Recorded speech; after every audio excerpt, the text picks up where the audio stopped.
they're entrenched in the industry. So not only have they done their big time, he's affiliated with big time wholesale, right? Lockett Homes, right? Been doing that for years. Not only here, but California, Georgia, where else? Am I missing Florida, Florida, Charlotte, DC, New York City, Boston, all. So pretty much has it well covered, right? Right. So you want to work with someone who has working knowledge of the industry, and that's why you're here today. So round of applause for Adoniss. We're talking about being there on GC. Yes. And we're going to transition to your work. I got you. Thank you, sir. You are more than welcome. Real quick, while he's doing that, one thing we used to do when I used to come to investment club meetings was anyone who had a wholesale deal, we'd ask them to share with the room so anyone who was looking to purchase can get with you afterwards. Does anyone have a wholesale deal right now? All right, let's go. Can you tell us about your deal? We've got 4 under contract right now. Okay. So we've got one, they're all rental properties. Okay. One of them is in the Martin Dynasty, the Martin School District here in Arlington. So near 20, just north of 20 off of Green Oaks, and we're selling that one at 150. It's rent ready right now. It's in really good shape, and so we're putting the budget for that one on the rehab side, just like any sort of touch up is what it needs, like fixing anything like that, like less than $5,000. I put it like $2,500 for just touch up stuff. Yeah. But the ARV on that one is about 200 to 210, give or take. So like I said, it's rental, rent ready. And then we got a package where we got 3 properties in the Arlington area, kind of west of here, kind of near 360. Not the best part of the town, but 360 around the 360 around Park Road. Sure. And we've got 3 there. We're selling that package for $275 for 3 houses. So if you don't mind me asking, you say we. My company. What's the name of your company? We're called Honeybee Home Buyers. So Your name? my name is Manny Fernandez. And so anyone interested in any of the deals that Manny suggested, please see him after the meeting. And then I saw someone else in the back. You have a wholesale deal? Yeah, I do. Okay, address, yeah, it's a 3-bedroom, 1 bath, 1220 square foot. The address is 3826 One Drive in Dallas. ARV is around 132, something like that. And asking for, give me 84 is yours. Got it. Your company name and your name? I'm an individual, Bernard Barron. Bernard, so anyone interested in Bernard's deal, please visit him after the meeting. And then Israel, I think you mentioned you had a deal. Yes. Something about Canary or something. 2812 Canary. It is South Dallas. 2-bedroom, 1 bath. Asking 65, and it comes with already approved funds for it. So if you need funds to flip it, the funds are available to purchase it, and then for the rehab as well. And what's the ARV? The ARV on that is 125. 65 purchase, not bad. So if anyone's interested in Israel's deal, please talk to him after the meeting. And everyone that just said they had a wholesale deal, I'd like to talk to you after the meeting as well. I may have someone for your deal. Okay? So good morning, everyone. My name is Adoniss. I am one of the managers and directors at myRE360. And today I'm going to be speaking with you about being your own general contractor with myRE360. Okay? So are there any GCs in the room? Oh, thank goodness. No, I say that because what prompted me to be my own GC was multiple bad experiences with general contractors. And so I don't want to use the term GC bashing, but GC bashing is kind of what preempted me to start subbing and driving my own projects. So again, the way anyone who does manage their own projects, there is no one-size-fits-all formula. This is what I found over my career to be the most effective way from a competency standpoint and from a process management standpoint to efficiently manage your project. So some things I'm going to say you will agree with vehemently, some things you will be despicably opposed to. But what I will encourage is everyone to jump in if you have any questions, any feedback, any difference of opinions. I want this to be a truly interactive. Don't just sit here and look at me because I'm going to just look at you. I want this to be truly interactive, okay? Okay. Okay? All right. A little bit about me. So I originally graduated with my degree in electrical mechanical engineering. I am Six Sigma Green Belt certified. I am lean engineering certified. I've worked for NASA as an aeronautical engineer, Caterpillar as a test engineer, Boeing as a quality assurance engineer, Boeing as a satellite antenna design engineer, Lockheed Martin as a reliability engineer, Lockheed Martin down in Grand Prairie as a rocket propulsion test engineer. I'm the founder and director of operations for Lockett & Homes, which is a credit score improvement program, real estate brokerage, mortgage brokerage, and a hard money lender. I have personally purchased and sold over 100 houses in the last 3 years. I've wholesaled over 75 houses in the last 2 years and purchased 3 apartment complexes. I participated in 500 hard money loans in the last 2 years, and I am the principal of myRE360. Oh. Right. So. You didn't work on your resume. So a lot of my background initially started in engineering with process improvement, preventative actions, and corrective action implementation. So when I started working on houses, I just saw so many faults in not only the process, but more importantly, the management of the process, the systems that I used, or didn't use rather. So all of this experience has gotten us to the point in which myRE360 as a tech startup is going to pretty much be your all-inclusive resource for anything you'll need in the industry, okay? So what is myRE360? myRE, My Real Estate 360. It is my entire real estate world centralized in a single location, okay? What myRE360 is the future of real estate investing. With a single push of a button, you can learn the business, you can build your real estate team, you can find a deal, and you can manage your project all at the push of a button, all from a single location, pretty much all from your device. Okay, so pretty much, if you are brand new to this industry, you can log onto the platform, learn every aspect of the business, from the most basic in wholesaling to the most advanced in notes and all this good stuff. You can learn from local investors, not from the guys from California coming in telling you how to buy houses in Fort Worth. You're learning from the Joe Bostons, from the Dennisons. You're learning from the guys that you see driving in their local market, teaching you how to do deals in your local market. The deals. The reason why I asked everyone to tell us about their deals, what we've done is we've taken every wholesaler and had every wholesaler funnel their deals to the platform. So instead of being on 2 dozen email lists, you go onto the platform. If you're on their wholesale list, it's a good chance they posted a deal on the platform. Our project management tool. This is going to be pretty much the bulk of what we're talking about.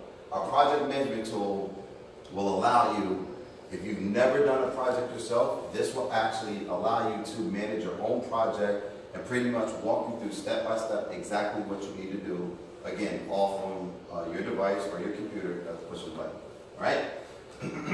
So my story. Pretty much what made me start driving my own projects. Again, when I first got into the business, if you came in halfway a market rate, you were too expensive for me. So what I would do is I would find the cheapest guy to do the job, and those would be the people that did the job, right?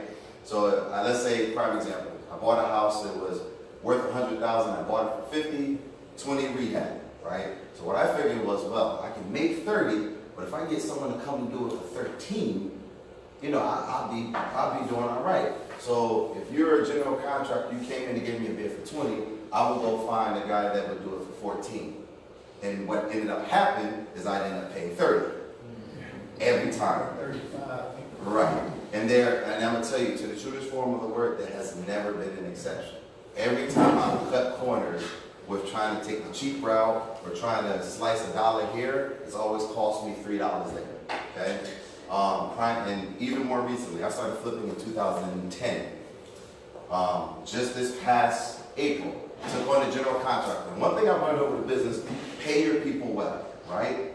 So I got a general contractor, first introduction, I said, hey look, it's the first introduction, you came as a referral, whatever your price is, I'm gonna pay it. I just want to get the project rocking and rolling. So he said, all right, I need $10,000 to do a garage conversion. It's a little pricey, but sure, here's 5. I didn't hear from him for 3 weeks. So I'm calling him, hey, it's been a week, you know, the project's supposed to be going. Hey, yeah, I'll take care of you. Okay. Hey, I gave you another $7,000 on my other project. It's been 2 weeks. Yeah, we'll get to it. So what he'll do is he sent the guy out to walk through the house with me. Didn't do anything, just walked through the house. Come back 2 days later, no one started. So we did this dance for about 3 weeks. I'm $15,000 paid to him, and nothing has started. So now I can't call him and talk crazy, because then all he'll do is just walk away and take my money. So for 3 weeks, I just, hey, could you please? And I did that for 3 weeks. So you gotta imagine how painful that is, right? So after that, I decided that, you know what? General contractors have been the reason why I have been ultra successful in some projects and like disgracefully disappointing in others. And the truth is, no matter how good your deal is, your general contractor, your rehab will make or break your project every time. There are no exceptions to that, right? So, my last general contractor, hey, Adonis, you don't understand, Adonis. Nothing is more important than your project. Okay, great. That was Monday, it's Saturday. To the point where, no, seriously, to the point where I hung out in front of his office a couple times. I'm like, hey, you know what? I figured maybe he just forgot about me. My text, emails, phone calls, and voicemails may have just gotten lost. So maybe if I'm standing in front of you, maybe we can drive over there together, or maybe I can buy you lunch or dinner, and then while we're out, we can go stop by my house. It literally got to the point I was begging my GC, whom I paid a premium to start my project, right? And any of you who flipped the project know that pain? So you know exactly what I'm talking about, all right? So let's just jump right into what is a general contractor. General contractor is responsible for the day-to-day oversight of the construction site. They manage all vendors and trades. They communicate info to all involved parties or don't communicate to all involved parties. Manage materials, permits, inspections, and schedules. They manage the compensation to all parties or manage to receive compensation from us. They have a lot of responsibilities, admittedly, right? No, just downplaying that. So your GC is pretty much everybody on the job to some capacity. Now, that's also not to be refused with a handyman. So what I ended up making a mistake early on was instead of a general contractor, I would get handymen to come in and change my electrical panel, do my plumbing, paint my house, and change my roof. So obviously, you know some of the heartache that came with getting my handyman to do that. Handyman is a person who does odds and ends jobs, competent in a variety of little small, small skills, and that's pretty much it. Don't do what I did. I went on the list, and I took a $20,000 job and found someone who would do it for $11,000 with beers and cigarettes at the end of each day, and I ended up spending $30,000. I'm not joking. Every day it was like, can I get some money for beers and cigarettes? And I was like, well, shit, $8,000 for a $10,000 job. There you go. So why be your own general contractor? Suggestions? You're in control. Okay, I like that. All right. Keep some money. There you go. Or Lose some money. there you go. Anyone else? Let's talk the pros. Save some money, obviously, right? You set the standard of quality. One issue I've had with previous general contractors, paint would be done, but I would see 3 shades of blue or green on the wall. And they would truly come in and say, what's the problem? So as your own GC, you set the standard of quality to the people that's working for you. You dictate the flow of the project. My subs can't tell me to wait 3 weeks. Those days are gone. So you can dictate the flow of the project. And then the biggest thing I used to hate about my GC was I would walk into the house and see a sub who was telling me, man, that the entire wiring on the house is bad. Earlier that day, my general contractor said, yeah, one of the outlets, we had a little issue with one of the outlets, so there was a fair amount of misinformation that came from the sub to the GC to me. And so when projects ran long, I could never understand why. You get a little bit more transparency from the people working directly for you. And that's not to say that GCs are not forthright, but they have a tend to be omitting in some information that may cause you some heartache. There's no misinformation from the middleman. However, the cons, as a GC, it is time and energy intensive. Every sub wants to talk to you every day about something. It's like, my gosh, you're painting. Like, do we really need to have a twice-a-day conversation? Yes, you do. So, you have to be knowledgeable of every aspect of the project. Last week, my electrician asked me, how many amperage is the condenser and the HVAC system going to be? I don't know. Ask the electrician. It's like, well, I don't know your electrician. I'm asking you. So now, for some reason, I have to become a junior electrician to get my HVAC system installed. So there's things that they're going to ask you that will be so far over your head. I actually have to tell them to hold on. I walked away and Googled it. Like, what's a amperage? The intricacies of this stuff you have to know because their job is contingent upon you giving them the right information. All right? You are 100% responsible for everything. That means that if my painter doesn't do a good job, I got to follow up with him. If he decides not to caulk some lines and he's done, he walks off, guess what? I got to find someone else to do it or I got to do it. My GC, I walk in like, hey, this ain't done. He would come in and do it himself. So anything the subs don't do, you're 100% responsible for it one way or another. You also are responsible for permits and city inspections. I'm not joking. Yesterday, I decided to take on a house that I'm not going to pull permits for. Listen, we'll park the cars up the road, we'll close all the doors and blinds, and we'll just knock the project out 2 weeks, be in and out, right? We have to change the electrical panel, so we don't want to raise any flags. My handyman decides that he doesn't want to work anymore until we get a dumpster so he can clear this stuff out. I said, listen, we got 5 days, dumpster in and out. Day 3, yesterday, Fort Worth inspection walks in. Hey, I just noticed that this is how the conversation started. And he asked Israel, I'm not joking. I noticed there was a dumpster in your front yard, so I thought I'd pull the permits on this house, and you don't have any permits. So I need everyone to leave, and I need you to go and pull permits for building, mechanical, plumbing, electrical, and until we get all these permits pulled, there is now a stop work order on your house. This happened yesterday at like 2 o'clock. So now we had to go up to the city and do that whole song and dance. So you got to know the permits and city inspection process. More importantly than any of this stuff, coordinating all the subs. Like, I want to just get everyone in and out, but the mechanical guy can't be into the electrical guy. Electrical guy needs to open up holes in the wall, so it's this whole bigger deal about coordinating their schedules. In addition to the schedule they have for other jobs. So it's very time intensive and very process oriented. All right. So some of the pros and cons. So as such, obviously there's going to be a fair amount of tools you'll need to be your own general contractor. Is that fair? First thing is, know what you're doing. You have to know what you're doing. If you're going to walk in there and instruct other people what to do, you better be very competent, because when I tried this on my own early on, I was trying to tell the electrician of what he should do mid-sentence, said, you know what, this isn't for me, walk out. When people know that you don't know what you're talking about, they don't want to work with you. Or they take advantage of you. It's always one of the two. Right? So, definitely know what you're doing. Have a good team. Anyone who's done a project, I think we all can agree, a bad GC, a bad sub could make your project be just a nightmare.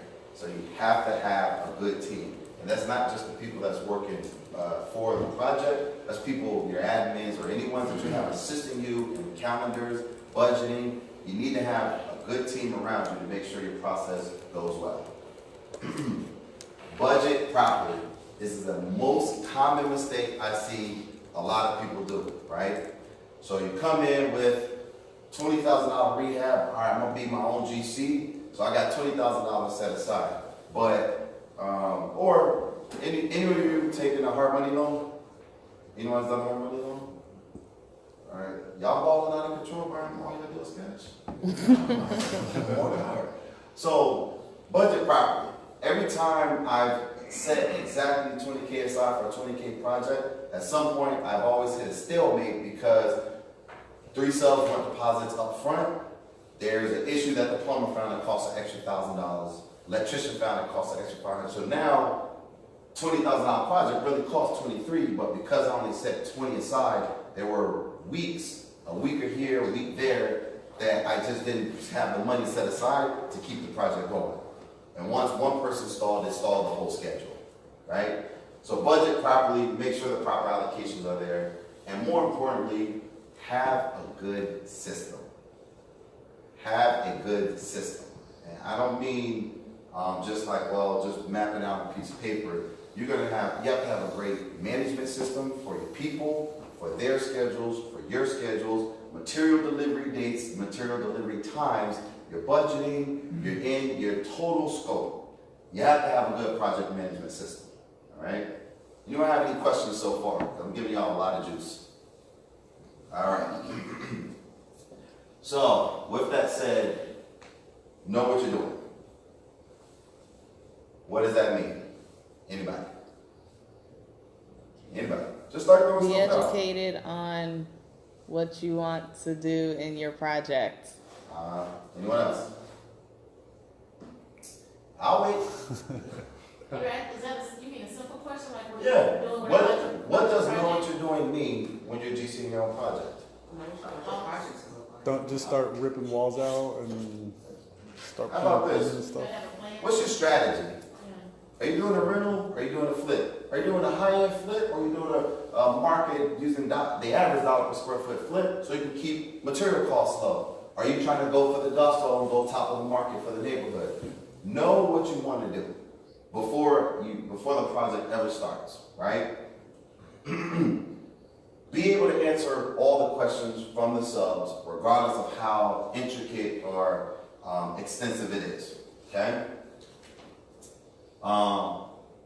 If you're going to be upgrading appliances, are you sticking to gas or you want to convert it to electric? What are the impacts of converting a house from gas to electric? What are the impacts on the electrical panel? What are the impacts from any upgrading you want to do to your electrical system?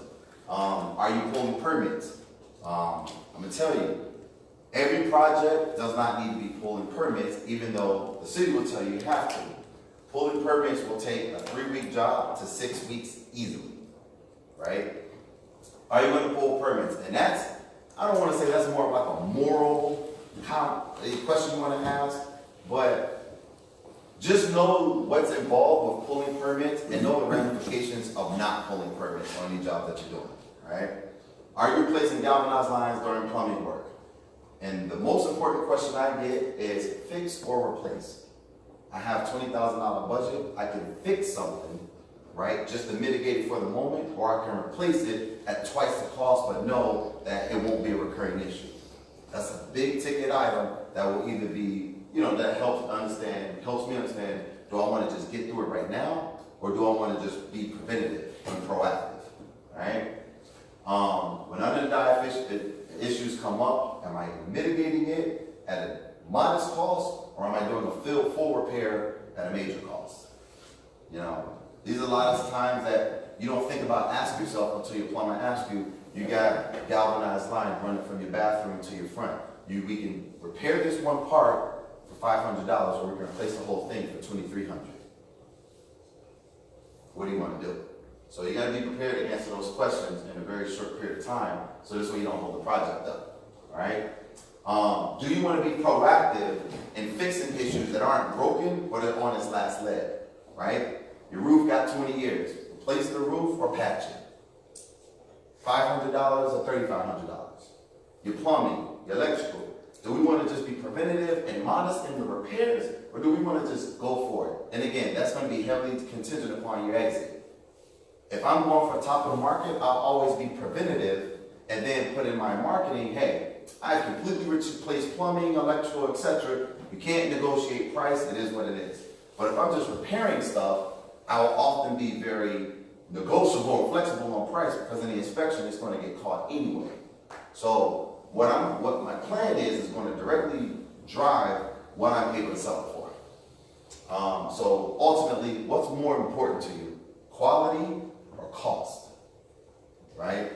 For a rental, quality is more important than cost to me.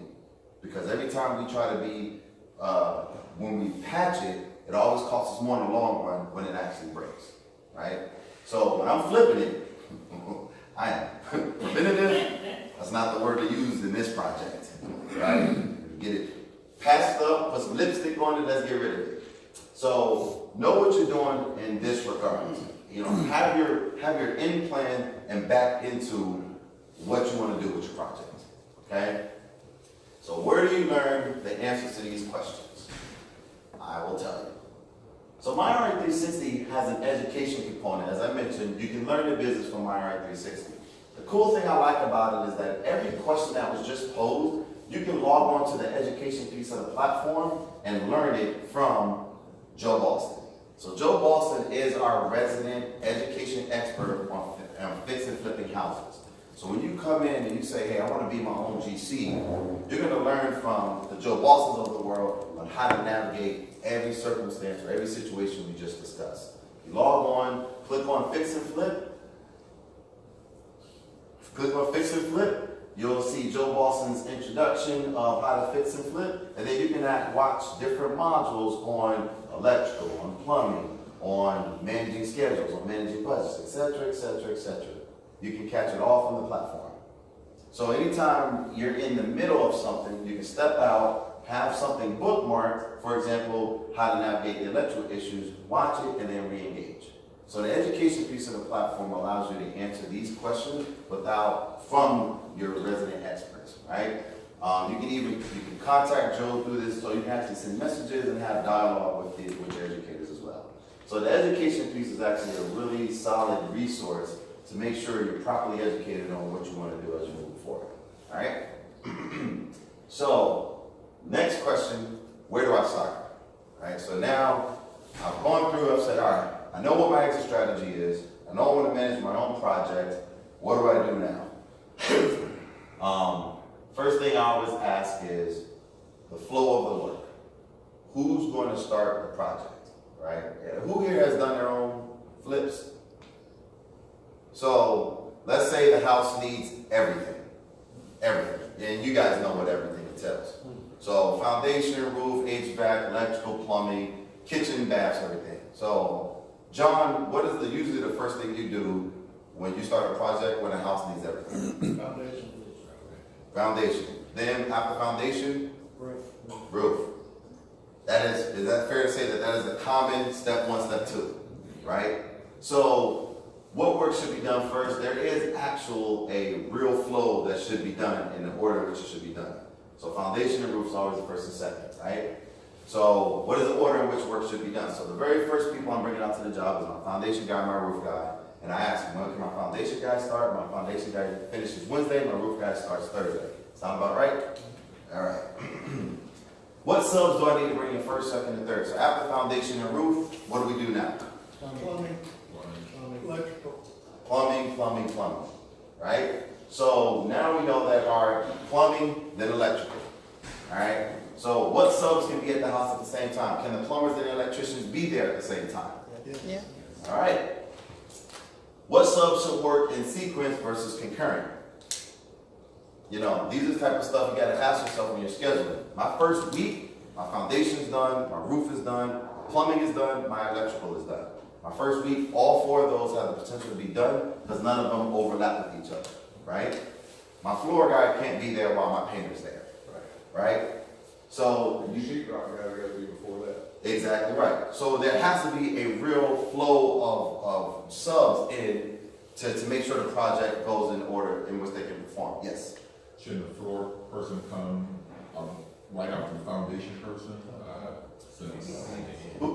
When should the floor person be there? Last person out. 9 of 10 investors will tell you the floor should be the very last thing you do in the house. All right. So it is safe to say that there is a real sequence that you should follow, right? Now, another thing too is if you're GCing your own projects, who's pulling permits? Nobody. But what if, just like my case, but what happens when the city inspector walks in Now you have to pull permits, or if I would come by and see anyone in this house, I'm finding you $5,000. So who's pulling permits? Anyone know the process to pull your own permit? Yes. Do you? Who said yes? You know what? When I got stopped, I went to the city. An hour later, I was a registered general contractor. And I went and pulled my own permit. It literally takes an hour, no license, no experience, no credentials, to be a registered general contractor and pull your own permit. That part took an hour. For me to do the drawings took me like 2 weeks. It does take insurance. Right? Does it? They didn't ask me for insurance. Usually, almost all the cities require you to have insurance. Well, then I must have got lucky. Here's what I want to say. I'm gonna pause right here. So you're doing your own projects. You go pull permits. That's great. Now they want you to do a sketch or a layout of the house. So I drew a square, chopped it up. It looked like a tic-tac-toe in a box. All right, boom. Here's some rooms. Here's the layout. Oh, no. We need to know the dimensions of the windows, the dimensions of the rooms. I need to know if your door swings open left or swings open right. Okay, so I drew a door. She's like, no. You need to draw the actual industry standard of a door with a half quarter open, showing that it swings right. You need to have the dimensions of each one, and then I need to know that the dimensions of the room is actually compliant with anything reframing that you want to do. Then the stairs, your stairs aren't to scale. I need you to redraw the whole thing. And I literally sat in that office for like 4 hours and drew a split level house like 6 times. It was brutal, it was painful, and it got me to the point where I was like, man, I should just hire a GC because this isn't for me. So my thing is, when you register with the city as a GC, it is simple, but it is not simple. It's simple to get your registration and your GC license, because that's what I am, a licensed GC. But you have to know how to navigate pulling permits, and it is brutal the first time, all right? So my recommendation is you're going to be your own GC. Register as a GC first before the project starts. In the event that you do get flagged, they would have already walked you through what to do. I lost easily 3 weeks going through the process of learning how to pull permits, do plan drawings, and blah, blah, blah. And because I lost 3 weeks, I lost a sub. So now my plumber went and got another big job in Dallas, so he wasn't available. So now my project lost another 2 weeks because I had to find another sub. So get ahead of this, register with the GC, understand the process, and if you choose not to pull permits, at least be prepared in the event the city catches you. Yes? Do you have to register in every city? Yes. Yes. As a GC, Arlington, Fort Worth, all of them? Correct. Okay. Correct. So it's not like county, it's not statewide, it's the actual city. All right? Any other questions? Yes? What kind of credential do you have to have to register? Have a pulse. Yeah. Have a pulse. All right? Any other questions? All right. So, again, this is a lot of information. Schedules, information, where do I put all this stuff? How do I manage all this information? The myRE360 project management tool, right? So our project management tool, we have a desktop version and we're launching an app that goes live. When does the project management app go live, Lauren? Q1. In English? First quarter of 2019. All right. So, myRE360 will have the first dedicated real estate project management app that will exist in iOS and in the Android Play Store. If you go to your Play Store for Apple or for Droid and search a real estate project management app, nothing comes up. Q1, we will be the first project management app. What this app will do, it will have a rehab estimator built into the app, right? That means that when you walk into a house, you click a button, does the roof need to be replaced? Yes, boom, estimate. Floor, S, boom, estimate. All I do is click a button and my estimates will populate. It'll have pre-populated, pre-purchase checklists. Any of you ever bought a house, tried to start a project and realized the utilities weren't on? I do that every project. You know why? Because it's such a low priority. So this pre-purchase checklist will tell me, hey, before you buy this house, you need to get your contractor title, get your insurance going, get your lender going, etc., etc. After you buy the house, you need to turn on utilities, put a lockbox on the house, call your GC, call your such and such and such. It has all of this built in for you. Okay? It has post-closing checklist. Any of you ever sold a house or rented a house and got a bill for the electrical water a month or two later? Just got my bill from a tenant that moved in 2 months ago, and she is not trying to pay it because nowhere in the lease does it say she's paying the electric bill. So now I'm chasing the tenant to pay an electric bill that she's had for 2 months because I just forgot to turn off the utilities. Right? That's fun. I don't want to evict her because she's such a good tenant, but I'm not going to pay her bill either because she got 4 kids and their electric bill is like $700. I don't know what they're doing. Right. But I mean, here's the thing, in fairness though, it's not in her name, so of course she's balling out on the electric bill. She's like, kids, turn the lights off. It's not in her name. Leave it all. She had time. It's the only thing that makes sense. So here's the best part about the project management tool. So for those of us who are doing our own projects, right, you have 2 ways in which you can do the rehab estimator works. You can have the market rates for your estimates, or you can have my custom rates. So what's a standard rate to install laminate flooring? John? $1.60. $1.60. Is that material and install? I get it for $1.60. We need to talk. I'm getting that price. So let's say market rate's $1.60 for basic or average or basic quality laminate. Let's say $2.50 is average, and let's say $4 is high end. Now, what if, so for me, I would expect the market rates to run more about $2.50 for basic, $3.50 for average, maybe $5 for high end, right? But if you're like this gentleman who gets the deal of the century, you can customize the rates to show that, hey, my install rate is $1.60. So you can actually customize the rates on which your projects get estimated, okay? The rehab tool is awesome. You go through your estimates and all this good stuff. Once your renovation starts, it's a step-by-step guide on the project workflow. So we all agree that first you start with foundation, roof, plumbing, electrical. If you didn't know that, the rehab tool tells you that. It tells you the first thing you should do is foundation. It tells you the next thing you should do is roof.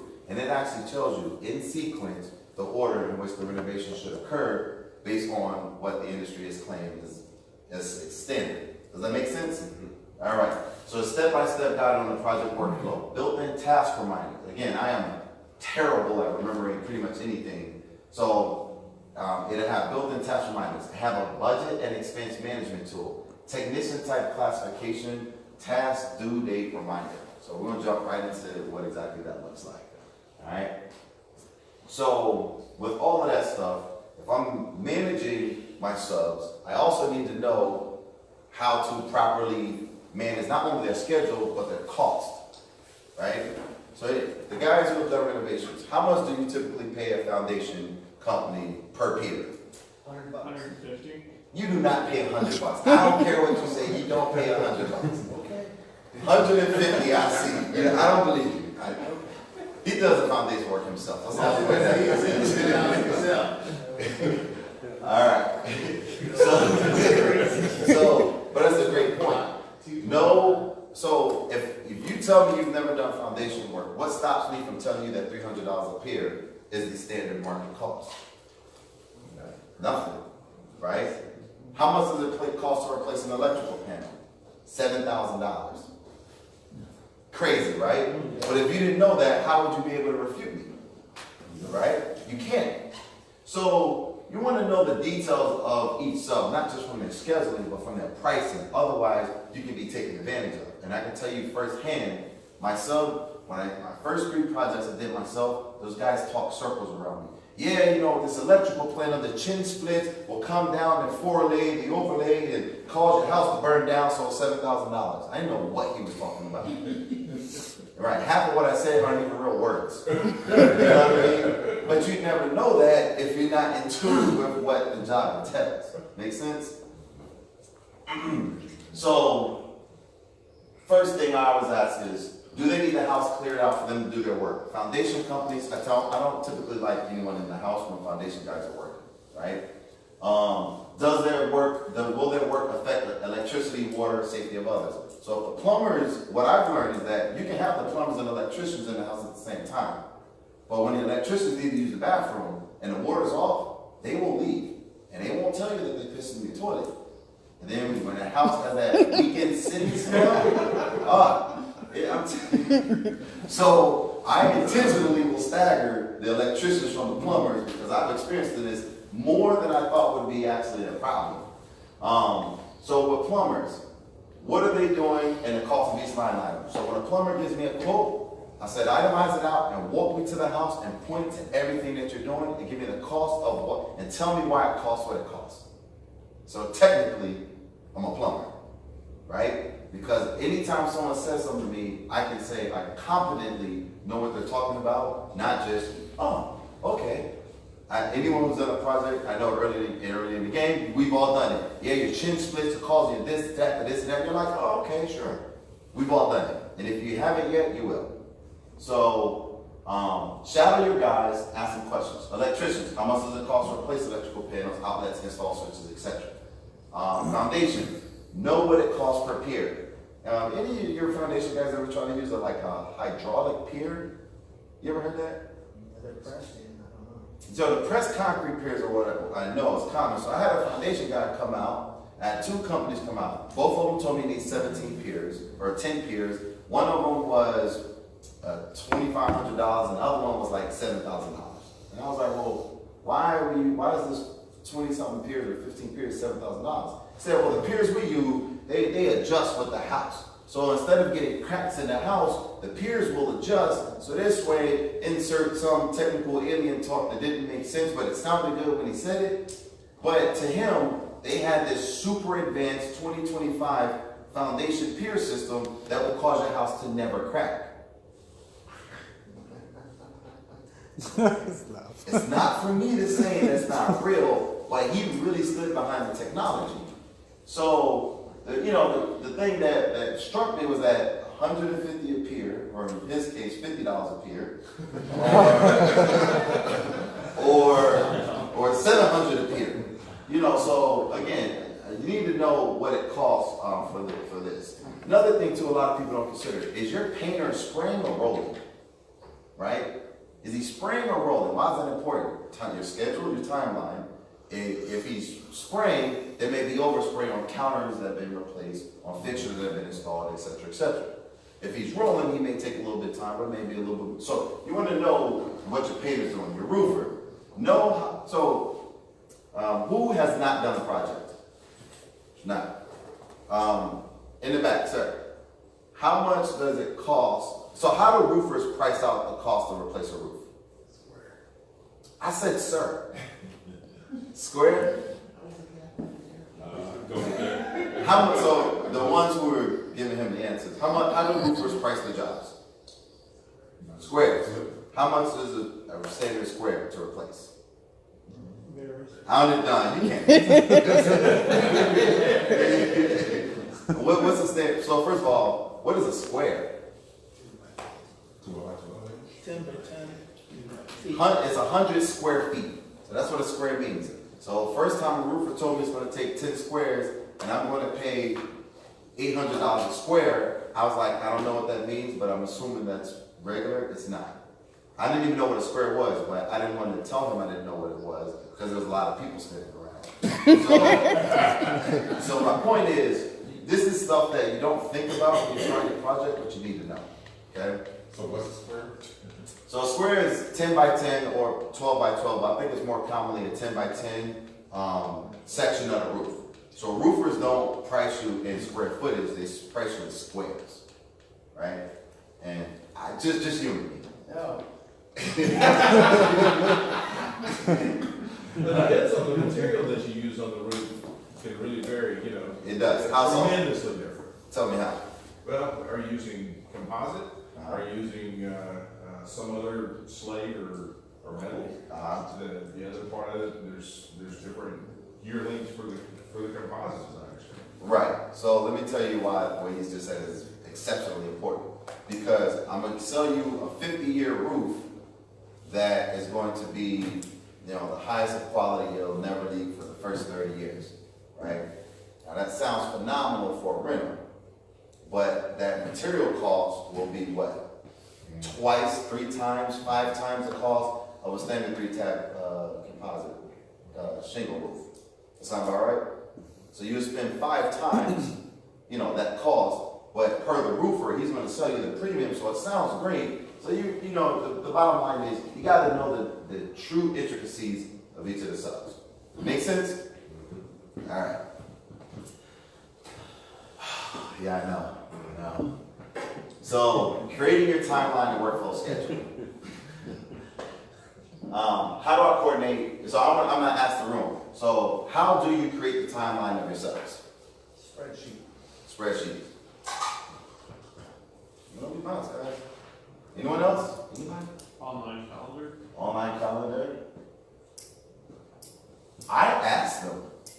I bring them all to the house, and I say, all right, guys, this is all of you. Start talking. And I let them I let the foundation guy tell us what he has to do. I let the roofer tell us what he has to do, electrician, plumber, painter, and everyone else. I let everyone say what they have to do, and then we'll work it all out together, real time. So this way, there is no overlaps. There's no misfires. Everyone who's going to be in the house is here together, and they're communicating. And I'm going to tell you why that's beautiful.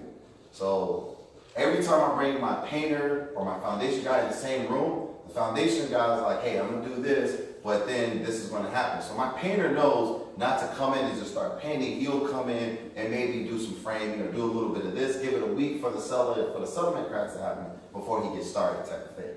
So our plumbers will come in, and just watching everyone work, all I do is let them talk and take notes, and I'll say, hey everyone, this is the proposed schedule. Do you agree? Yes, yes, yes, yes, yes. Don't guess. Don't Google it. Don't, let everyone come and tell you. Because the standard time to do foundation work may be a day or 2, but your foundation guy may need 3. Your standard roof time is a day or 2. Your roofer may need 3 to replace the decking. So these are the things that could impact the flow of your schedule without you knowing, their particular process, because you're going off of industry standard. Bring your subs together and ask them. Document a flow everyone discussed and agrees to. Now, why is that? My GC told me it would take him 3 weeks to finish the house. So I paid him. There was never anything about the timeline in our contract, right? So he didn't start the job for 3 weeks. And the only thing I can do is complain. So if you're going to agree to a week with your plumber or your electrician, document it and make that part of your contractual agreement. Because if my electrician is taking 2 weeks, I don't have any electricity in the house, so no one can do anything else. So if you're going to take a week, we'll add a buffer, but after that buffer, we're going to start docking your pay. Because now you're costing me money and carrying costs. Does that make sense? A lot of people, myself included, want to, you meet someone, it's so pleasant and everything. Nah, we handshake, I'm paying you what you're asking for, we should be good. Until we're not. Until your dog gets sick, until it rains, because apparently that's a stop work for all subs in this market. But I've met the most pleasant subs, paid them what they asked, and we're 3 times the time quoted, and I'm still have stuff waiting on them. Document in front of everyone, hey, you said it's going to be a week, here's a week. So based off of him saying it's been a week, you're going to be 3 days, 3 days. And I want everyone to hear it and agree to it. I want you and I to sign that we agree to a week. So if you're on week 2 or week 3, we agree that now every week after or every day after a certain day, we're now docking pay. Because you're holding him up, you're holding me up, you're holding the entire project up because it rained. Make sense? So the exact day that, and here's another thing too. One thing I used to do was, how long is it going to take? About a week. Okay, a week. No. I want the exact day. So this way, whenever we get into a quarrel about the job, well, you said it was going to be done Friday. Not you told me a week and I wrote Friday. That makes sense? So what subs will do is they will speak in generality. It'll take me about a week. It's Friday, you said a week. I said about a week. Don't do about. Get everything definitive. You're gonna be done Friday, what time will you be done? Right? And then get them to sign off on it. Don't keep it informal. Make every sub a formal contract and a formal relationship, regardless of how many times you've done a deal or a project with them. My handyman, if you would, I've gotten lax. He's done 9 houses for me. I don't even do contracts with him anymore. But when he decides to take 3 days off, I can't get upset with him because I never documented a hard line schedule that he has to adhere to. And that's not his fault that he took 3 days off, so I can't be mad at him. It's my fault because I didn't put the parameters in place to protect myself. Make sense? All right. Permits and city inspections required. We already been through that. Short recap. Document the start and end time for each sub. Have everyone sign off on it. Right? Allocate. I'm gonna lose sleep about this. Allocate a few days for buffer. Because it is not uncommon for stuff to happen. It's not uncommon for the jobs to run long. So one thing you don't want to do to your sub is it be Friday at 12:30 and he said that he needs another day and you're like, no, you said Friday at 12:30. As of 12:31, I'm documenting pay. Don't be that person. Hold them accountable, but still be flexible and realistic that life happens and no project ever goes perfectly. We can agree to that. You're right. Okay? So keep them accountable, but also be kind of grounded and flexible. Anyone have any questions about that? Yes. When you say you're knocking their pay, are you holding the whole drawback, or how do you determine the penalty for? Here's the way I look at it, right? Now, 3 years ago, I would have answered this question as such. I'll pay you for what you've done. You've done 90% of the project, it's only fair that I pay you 90% of the job. Until another electrician comes in and says, I don't know what he did, I need to undo everything and redo it again. Because I don't want to be responsible for someone else doing half of the work that I had to come and do the other half, and if something breaks, I don't know if it's something I did or they did. Very rarely will trade services come in behind someone and then just pick up the slack.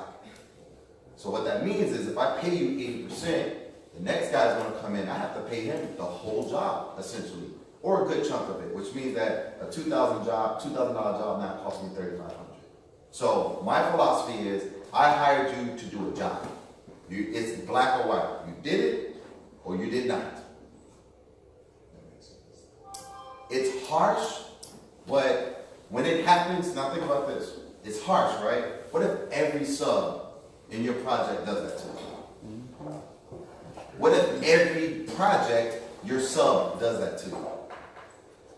What does that do to your budget? What does that do to your schedule?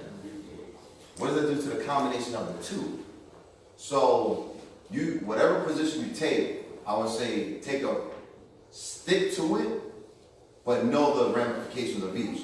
I may lose that sub forever. However, I may end up being upside down in the project when it's all said and done because I was lenient with that sub. It's just about what you feel comfortable doing. Me personally, I hired you to do a job. You did it or you didn't. You get paid or you don't. Right? That's just my position on it. Any other questions? All right. I do. Yes. What I missed. You talked about not paying them until the end. So the question was, well, what if your sub does 75-80% of the work, and then for whatever reason walks off? Do you pay them anything? Is it all or nothing, or do you pay them part of what they've done? Well, I usually pay them by task. Okay. And the second thing is my contract states if you don't finish your job and you default. Speak up. If you don't finish your job and you default, then you're responsible for the financial cost of somebody else finishing the job for you. Mm-hmm. So how do you enforce that though? If they can court. Right. So look how much energy goes into that. Here's how. Understand that, but when they sign that contract, they also know that I'm going to hold them to it. Mm-hmm. here's how I always look at that, right? I always use parallels to help me decide, right? If I took my car to a mechanic and he fixed 80% of my car doesn't drive, but I fixed 80% of it, would I pay him? Then there's my answer. If someone painted 80% of my house and all I had to do is finish the other 20%, would I pay him?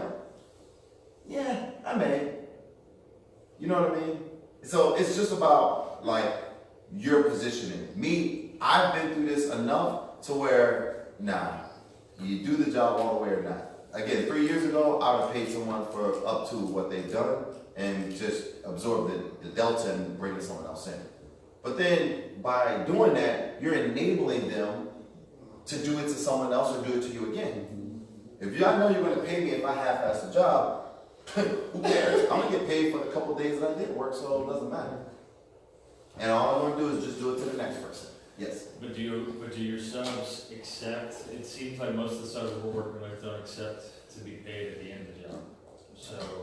So here's another thing too. So I'm glad that came up. Actually, you know what? I want to table my response because we actually do discuss that. Yes.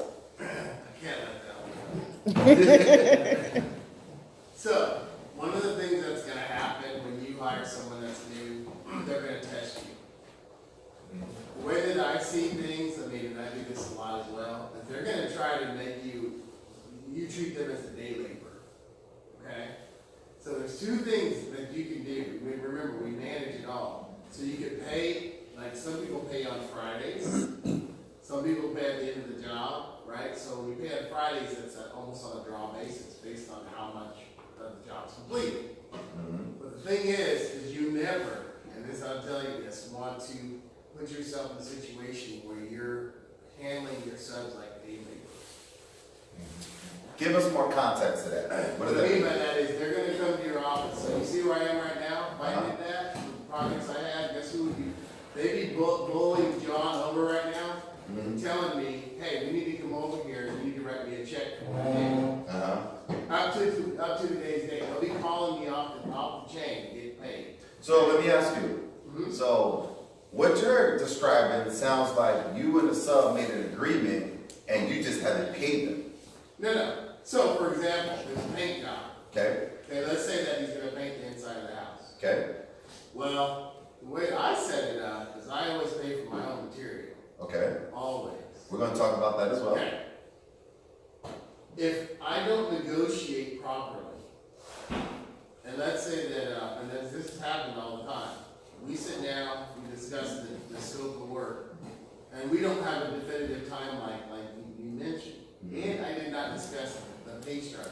Okay? And this is where I'm going with that. If you leave that open-ended, they're going to more likely, they're going to take over the management role. Okay? There's one manager, always. Okay. One leader, right? Now he's going to start calling me going, you know what? It's raining outside, so I couldn't complete most of the job, but I really need to pay my guys. You know where I'm going with this. I need to meet you at your office, and can you put a little something on it? So we're talking two different things. Because his question, and maybe I misunderstood your question. Your question was, if a sub walks off the job, do you pay them for whatever they've done up until walking off the job? Was that your question? You talking about me? No, in the back. Me? Yes. No, the way I was thinking of it, let's say you got a sub and you're paying them on a draw schedule. Right. Whether it's weekly or however. Right. You never want to get behind him. So, all right, he's been there for three weeks, he's got another week to go or 2 weeks. You paid him on a schedule. Okay, so how do you, and then he, like a lot of them do, he was great on the first week. Second week, everything's kind of good. Third week, he's slacking off. You paid him up to a certain point. What you're saying is you don't pay him another thing until he's done. So I think maybe initially I misconstrued your question. So I was under the impression that your question was, he's got a 4-week job. The job's going to take him 4 weeks. At the end of week 3, he walks off completely. No, not walks off. Okay. So to that point, what I end up doing, and again, we're gonna talk about this. The way I always substantiate it is, first thing I always do when any job starts is that every sub is gonna want some deposit up front. We're gonna discuss how to protect yourself from that in a moment. But what I'll do is, I'll make sure that we all agree at some point what I've paid you and the work completed has to meet. And it's going to move forward accordingly. I don't like paying people in advance all the way to the end of the job, because if you walk off, I'm holding it back. So what happens is, and the thing is, this does happen, my sub will come on Friday, hey, I got 2 guys I gotta pay. It's Friday, we've been on the job for a week, I'm 75% done on the job, but I need to pay them, which will put me 90% paid to him. My first question is, we agreed that the job would be X weeks or X% complete for every milestone paid. So, is it fair for me to pay you, and it's, for me, I never work on time. Is it fair for me to pay you more than what you've completed? No, you never do. No, because his thing, in Joe's situation, it's Friday. My guys have been here all week. They need to get paid. My feedback to you is, well, the job is 50% done. This pay will put me 75% paid on 50% done. And we're not talking about stuff that requires them to buy material. We bought the material as part of my deposit to you. You bought all the paint, rollers, etc. So now we're just working strictly off of a progress thing. I think we all agree. My position is, I'll pay you up to what you've done if we're still working. You walk off the job, contract's done. Y'all pay me nothing. So I think we're all in agreement. Does that sound about right? All right. So next thing, what if one of the subs no-shows? Flat out.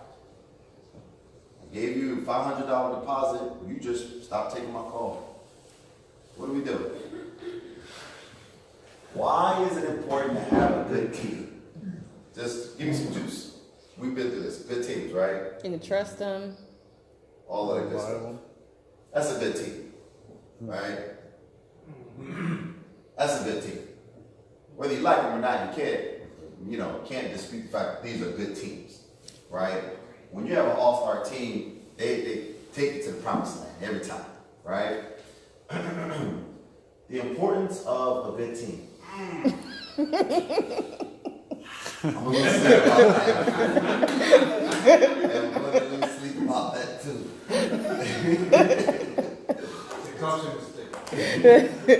They help you avoid costly mistakes. They teach you things while you're working on a project. The reason why I know everything I know is because I've learned from myself. I don't Google anything. I don't trust Google. No, that's not true. Anywho, but what I've done is, every time, even when I was working with GCs, I would shadow the GC or the shop, and I would say, explain. I got to replace the electrical panel. Tell me why, to the point where it's like, because if you don't change this wire out, your house will burn down. So they teach you things while you're working your project, right? They improve your operation by implementing tricks of the trade, not necessarily show you how to cut costs, but not cut quality, right? They save you money. Saves you money. Save you money. Save you money. That one works. That one works, all right. They provide additional resources to help you grow your business. How many of you have asked someone you're working with to give you a referral to someone else that you need as part of your team? We all do it, right? So they help you, they provide additional resources. A good title company often refers me to a good counterpart that they're working. So I usually would trust a referral of someone I work with that's good at what they do. They are often reliable and consistent. The definition of a good team to me is someone that I can always count on to be reliable and consistent, to do what they say they're going to do. Okay? So with that said, most importantly, they don't take advantage of you, right? My foundation guy, I had a foundation guy come and give me a quote for a pier and beam house. I can quantify costs for a slab foundation work. You got 10 piers that need at $15 or $150 a pier. I know what that cost is. On the pier and beam, I have no way to quantify how to accurately manage the cost of. So my foundation guy, first company came out and gave me a bid for $5,600. Another foundation guy came out, gave me almost the exact same sketch for $1,700. Exact same dimensions, exact same elevations, but what he said was, here's why we only need to put piers here. First company had breakouts, I got to bust open the slab and blah, blah, blah, blah, blah. And he explained to me why none of that stuff needed to happen. Gave me almost the identical sketch, less maybe one pier location for $1,700. They don't take advantage of me. When after that, he was my guy. So he goes out and does a house, I don't second guess him, because I know he had the ability to take advantage of me, because I didn't know how to quantify the work, but he did. That's to me the epitome of a good person to have in your organization. All right? So, pay good people. The thing that I used to always do was get the best person and pay them, try to pay them the cheapest rates. They would upset me because they were overcharging me, and I would accept them because I was trying to cut the quality, cut their costs, even though they were the best at what they did. So what I've learned to do is pay good people. All right. So with that said, anyone can give me an example of like what constitutes not having a good team? Like, just throw something out.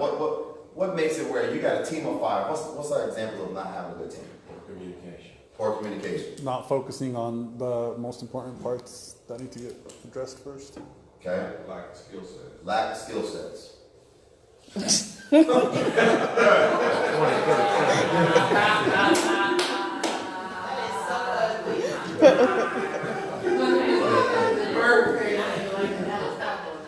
I'm just saying. You guys want an example of not a good team? Use the door. Nah, seriously. An example of not a good team, right? That's so funny. This guy. The guy that doesn't have tools, doesn't have a car, doesn't have experience, but gonna come and do your pool exactly as Swimming Pools of America for a fraction of the price. You know, him and the Cowboys together, these are the people you don't want on the team. I'm joking, Cowboys. All right. So we all agree that having a good team is important, right? So it's often the make or break of your project when you make your money. So where do we go to get, you know, these teams? Investment clubs. Often we get referrals. Like, how many of you would say, what's the number one source that you would say is, if I said, hey, build your team, what would be your number one way of building your team? By getting with somebody who's an expert. Why? And use whoever they're using, because they already vetted everybody for me. They already vetted everyone for you? Referrals. Referrals from other vendors. Referral from friends. Google search online. But you know, the 50% of the 4 ideas is referrals, right? Why is that? Because if you've worked with them and you had a good experience with them, there's obviously something about that relationship that made you want to refer them. So I want to listen to you based off that referral, right? So with 360, building your team is exactly that. When you log on and you start searching for vendors you want to work with, you can go through and read their public profile that says what their experience is. So I got a general contractor, this is all the stuff he specializes in.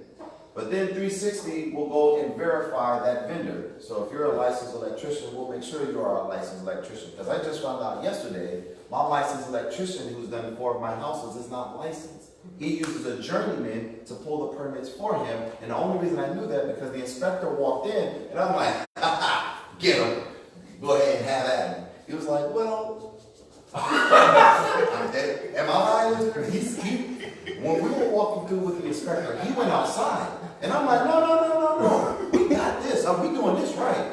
And he was like, hey, you know what? Let me take a call. Booked it. I'm talking like, booked it. So when the inspector left, I was like, well, why you left me hanging? It's like, well, you know, I got this whole journeyman, I pay him $500. It was the plumber, I got this journeyman, I pay him $500 and he pulls permits for me. I'm like, dude, I walked the inspector around like, don't even talk to me, man. We got this on lock. And so 3 houses he's done, and he's not licensed. And I did not know that until yesterday while the inspector was in the house. Yeah, a lot happened yesterday. You'd be surprised. So if you're finding vendors on the platform, we verify they are who they actually say they are. Did you use your platform on here? Touche.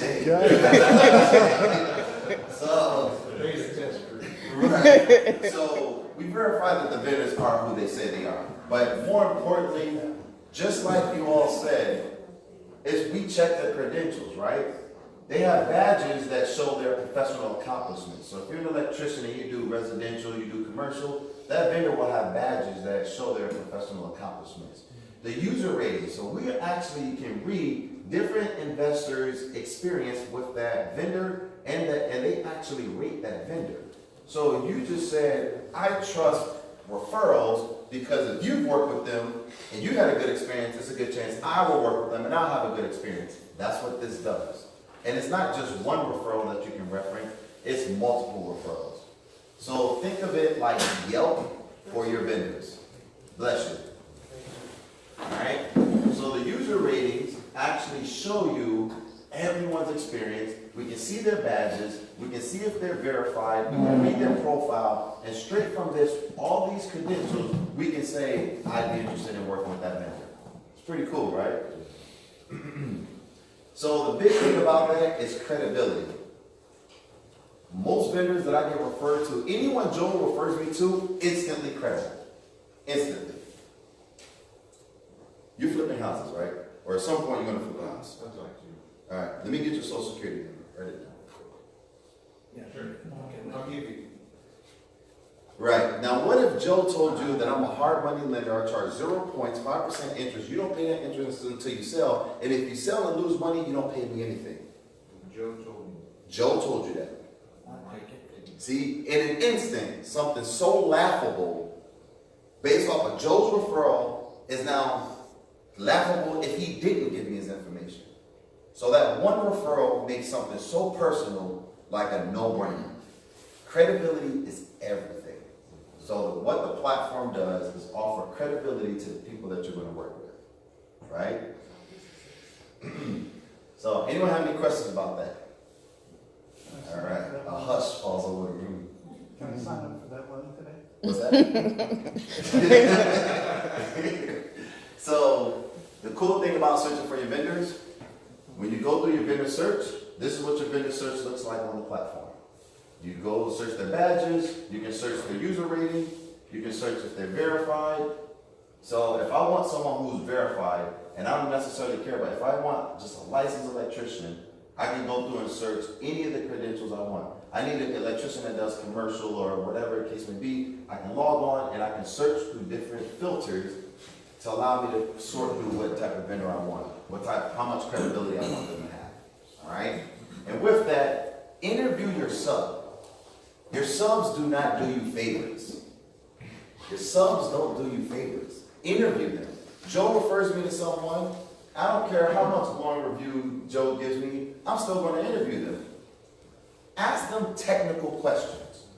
When I interview my electrician, I'll ask them something I know. All right, look, I got to swap out a panel. What do you recommend for ABC? And I want them to explain something that another electrician has explained to me before, something that I understand.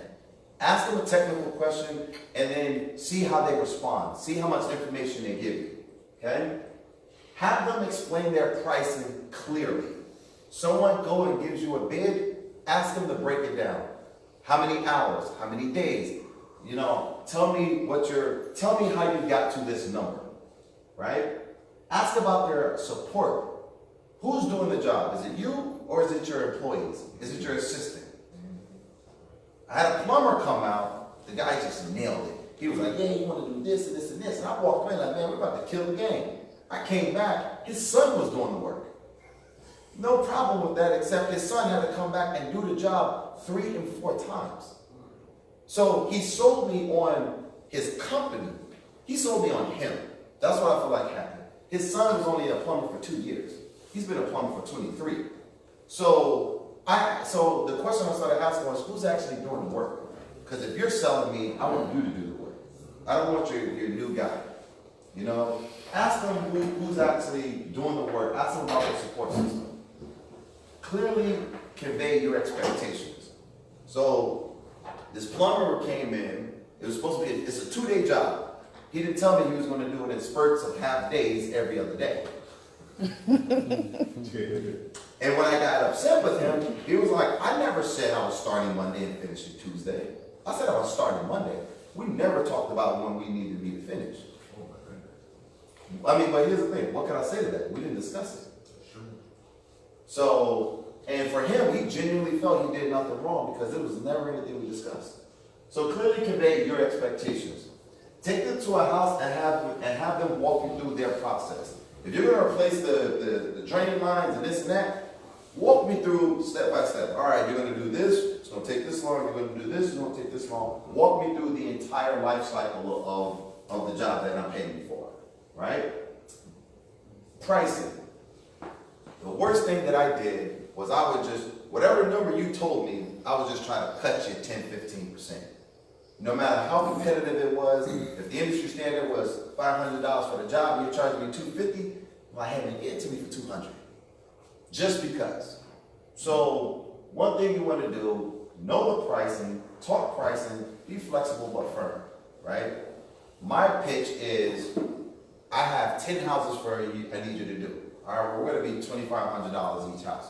Well, the market price is $2,500. So there's no benefit in giving you 10 houses if I'm paying market price for it, right? There's no real value there. So I give you 10 houses all at once, give me 10% discount, give me 15% discount. So I can be firm, but if he's like, listen, and one thing I always convince myself, if they clearly justify their expenses and it makes perfect sense, listen, my office staff for each job, I have to pay her $500. I got a full permit at $200 to $500. And then me, every job that we just described, we're going to take 10 hours at $25 an hour, which is $500. So the only thing I can do is charge you this number. Makes sense. I'm okay with that. Does it make sense? So I can be flexible but firm as well. Does it make sense? Mm-hmm. Get their license and insurance information. I have sued 3 GCs in my life. 2 of which I never got their license information. And the reason I didn't get their license information, because I didn't ask. To their benefit, they weren't licensed. When I say licensed, let me rephrase that. Their insurance. They were not insured. Their company was forfeited by the state. So even though I tried to sue them, the moment the judge got in front of this, she said, this is your fault. You hired a contractor and didn't get their license information who has a corporation that has been forfeited by the state for 18 months now. Dismissed it. So get their license and insurance information. Now I will tell you, that is a very, very touchy conversation to have with a sub. Hey man, great to have you. Just in case stuff goes south, give me your license and insurance in case I need to sue you. Obviously, you don't say it that way, but I'm going to tell you, it is a touchy conversation to have. Because I've said that to someone, hey, well, I need to get your license. Let me get a copy of your license and everything. Why? Let me rephrase that. Let me get a copy of your insurance. Why? I'm going to do the job. You don't have to worry about me. I'm not like that. Trust me. I'm a small business, just trying to make it. I'm not going to screw you until they screw you. So having that conversation about getting their insurance, they know exactly what that means. If anything goes left, you're going to contact their insurance company because you want to sue them. They know that. And when they ask you why, I'm a small guy, I'm trying to make it, I got 2 kids, it's like, yeah, well, you're right, you're a nice guy. And then that guy runs off on the plug. I've been waiting to say that. Don't you just respond to them, have a nice day, if they don't want to give it to you? That's a proper response, yes. Yes. We tell them bank financing is dependent upon it, so. That's what I was just about to say. What I've gotten in the group saying is that my lender won't release $1 to me until they know a licensed and insured plumber, electrician, whoever is doing the job. This isn't for me. This is to make sure you get paid. Oh, you put it that way. So seriously, you got to get creative. getting it stuck because it does become a really uncomfortable. When I didn't know how to properly answer that, it was a really uncomfortable conversation. All right?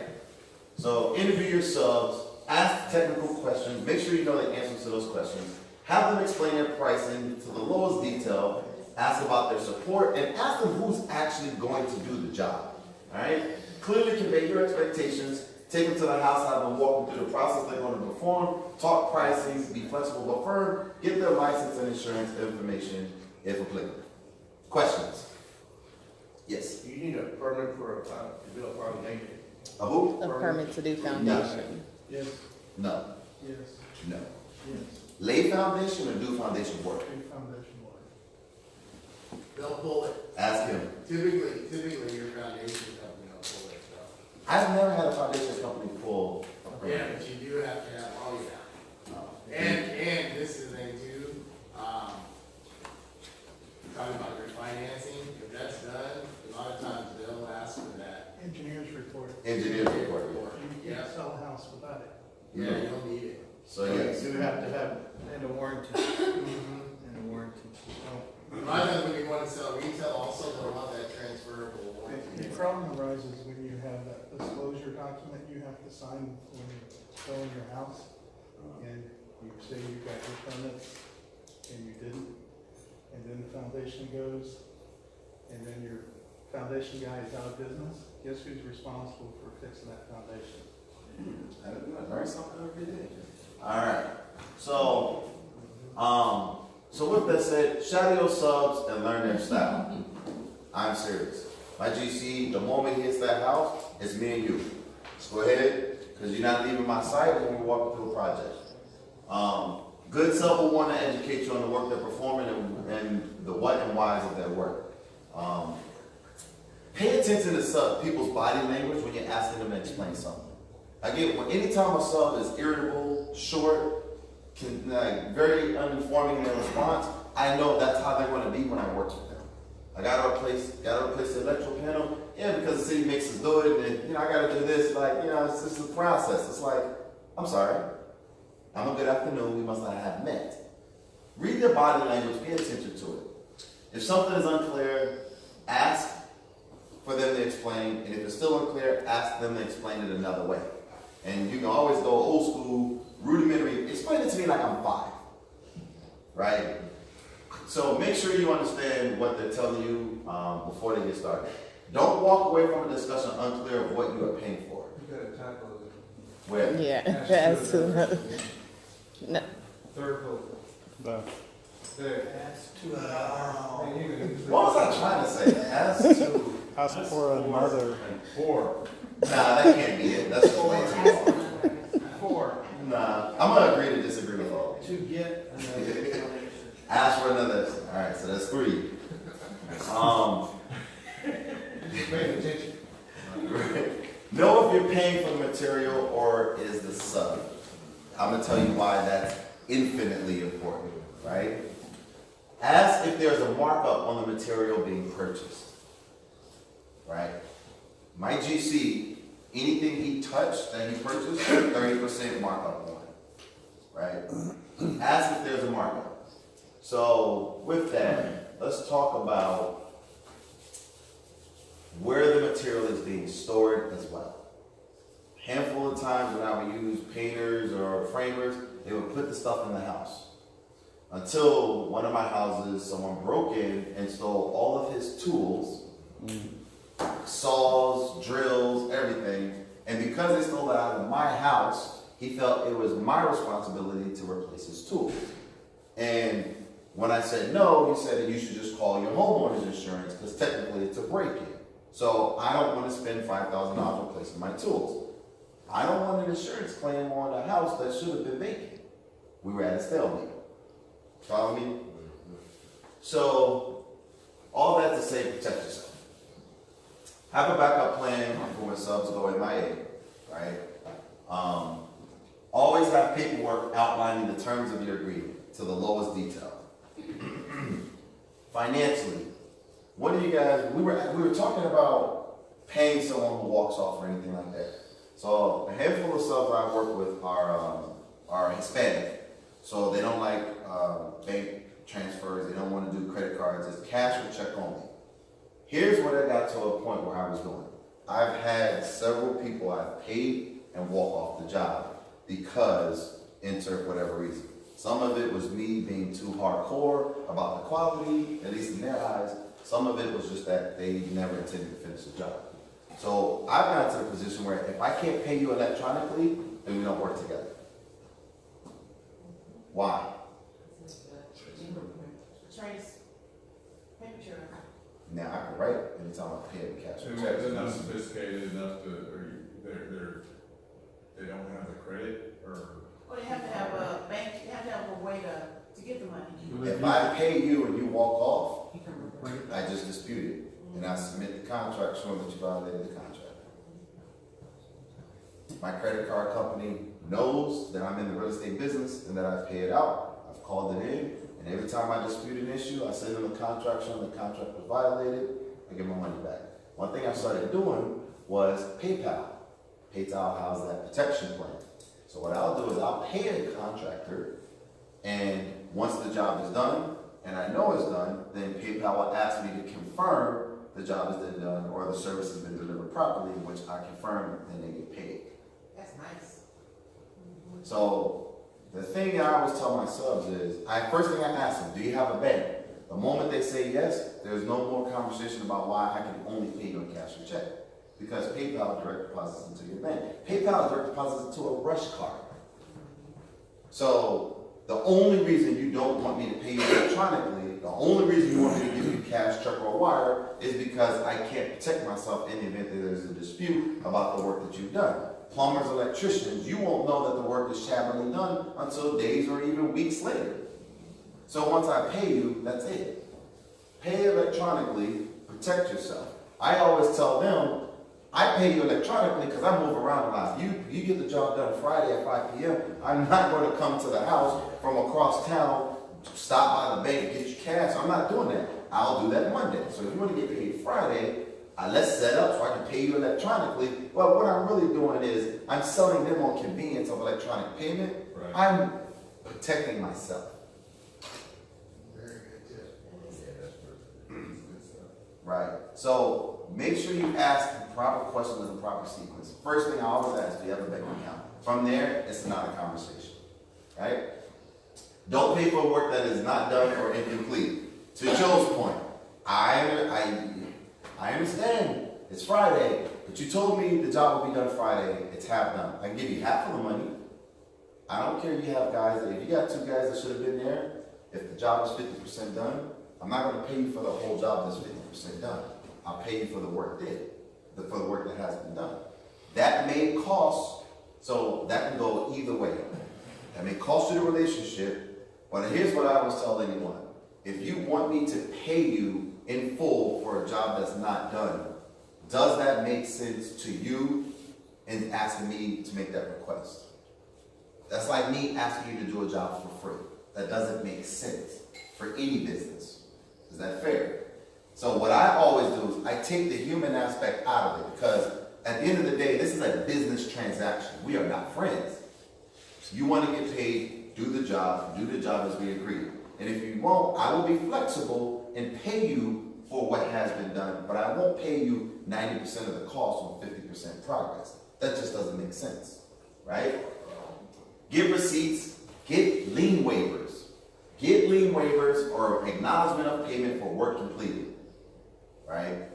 I have had a sub that I paid, put a lien on the house because he decided that he wanted to get another $1,000 because the foundation work he did, somehow he ended up doing something or other that he decided after the job was done that he wanted to invoice me for. I never agreed to pay an extra $1,000, so no. Before the job started, you knew that you wanted to charge me extra, or in the middle of the job, you didn't give me the courtesy to say, yes, move forward, or no. So he proactively, broke a plumbing line and changed it, and then decided to charge me $1,000, or so he says. I have no way of verifying because he broke it, fixed it, closed it up, no pictures, and then told me that I have a $1,000 invoice. I didn't, fortunately for me, as part of the agreement and my deposit, it also included a lien waiver. So all I did was send that document over, and the job was done. I have no problem paying people for the work that they've done, but when you got trades that'll open something up, fix it, close it up with no verification of what they've done, then frankly, that work never happened. If you can't substantiate it, I can't substantiate paying. It sounds harsh, but I'm telling you, when you're working with subs, not everyone is honest. And you gotta approach everyone to protect yourself first. Alright? Question. Yes. In English, for newbies. So so that means when you do the contract, the detailed contract, whoever you're working with, plumber or whatever, it says A through Z. And so when they get ready, they complete that job, that checklist you gave them, that's what you're talking about, you're sending them, they have to send to you that they completed X, Y, and Z?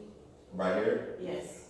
So yes, so essentially, if you're gonna do foundation work and I'm gonna pay you, I wanna get confirmation that the work has been done and that you've been paid. So I get everything, I get acknowledgement of work completed, whatever form that is, and then we get acknowledgement of you've been paid for said work. Alright?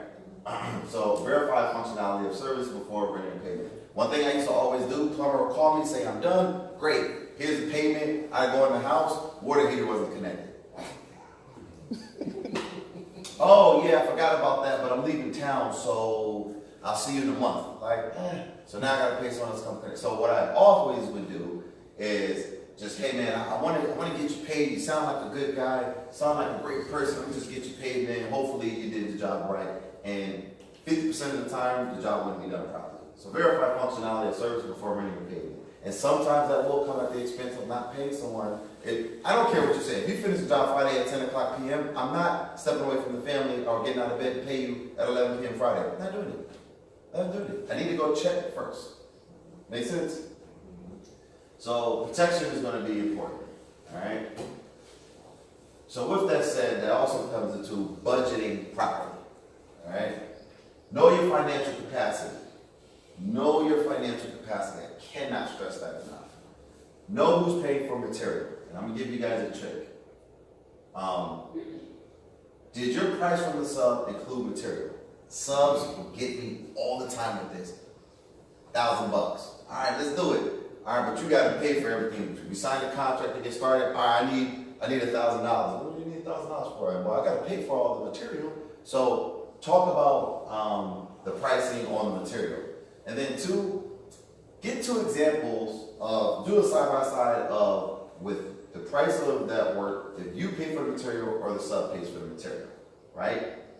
I'll tell you why that's important. One, you need to allocate for any unforeseen issues you may find. Whenever I'm working with a sub, I will never pay for material for a painter. For someone who's doing drywall repair, a painter, because there's no way to have a finite number in your material costs. They can just get waves and waves of glue, paint, tape, mud, all of this stuff, and it's like, hell, sometimes I'm like, I should have just did this myself. So the cost of material, you wanna be able to pay for material that has a finite and foreseeable cost.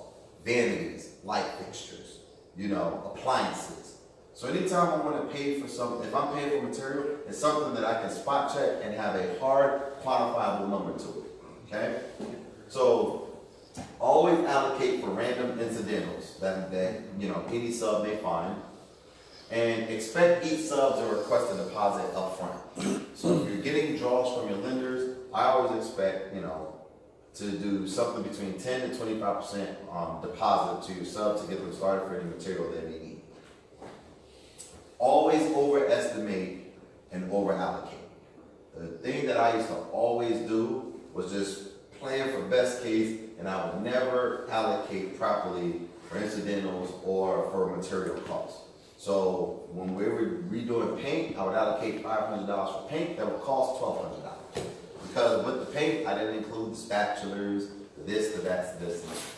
So do you have a percentage you use on over allocating that you typically plan? No. 5, 10? Because I don't pay for materials for that stuff anymore. Because no matter what, anyone that's working for you says, there's no way to say material cost for painting and framing will be this exact number.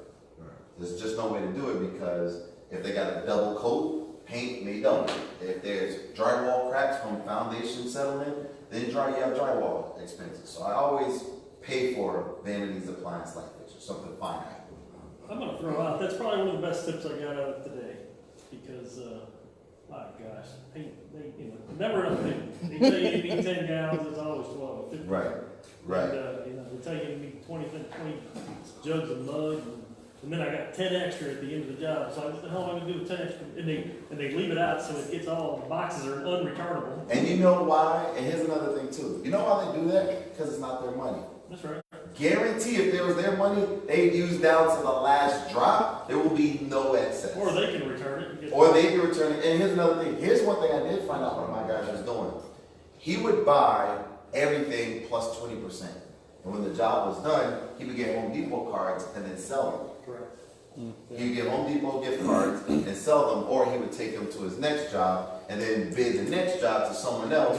And the reason I know that because a buddy of mine I referred him to didn't tell him I referred it to him. Then came back and told the guy that he has $500 of Home Depot gift cards coming off of my job. Yep. So. And they like to, one of the things they get you with is if you're providing materials, and they'll say, well, I couldn't finish because I didn't have the materials on time. They always hit you with, well, I'm waiting on your material. So they use that as an excuse to take a day off. I'm talking about everything anyone will ever do to take advantage when you're buying the materials, they will. But the biggest thing for me was I had so many budget busters because when I was paying for the material, they were just so cavalier with it. There was never a real control in place. If I think I need it, I'm just buying it. Make sense? So budget properly, and here's how you do that. On the project management tool, the rehab estimator will allow you to put the size of the house. You can identify the amount of work needed for each item, and as a byproduct, it will tell you that expected cost for that estimate. You can expected cost will be populated based on the rate that you identify. You can choose market rates, or you can choose customizable rates, like this gentleman who was getting everything off the black market. You can actually customize the rates for the work or even the material, okay? You can customize each line item based off the quality of rehab that you're going to do. So anytime I'm doing a rental, I'll hit the basic button, everything turns to basic. So when they ask me how much roof repair needs to be done, I'll put a number in, it'll tell me what that basic amount is. How much wood trim? We're going rental, so everything is basic. So the moment I put a number in, it'll populate that expected cost based on market rates or based on my custom rates. Question? Where are you getting your market rates from? Where do you source the data? So since I've done enough of these deals, the market rates are coming from my personal experience, confirmed by the Joe Boss. I say I maybe surveyed maybe about 7 or 8 people that I know have triple-digit number of deals, and then I'll compare that to local market rates. So they're DFW specific? They're DFW specific. That was my question because did exactly for a while and it took the whole... Yeah. And right. so you can define the market, it would be different in Dallas than it would be in Seattle. Exactly. Yeah. And so everything that's from market rates is specific to the particular metro. And it even changes for like Tyler or these other suburban markets where the rate may be slightly lower. It actually adjusts for each market. Okay? And here's another thing too. So you decide to go market rates, you put a number in and you don't necessarily agree with it, you can just change that number to something you feel more comfortable with. So this estimator is truly customizable. Okay?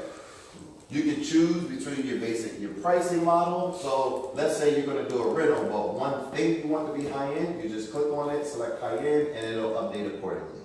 Okay? So this rehab estimator allows you to have a pretty accurate idea of what your project is going to cost.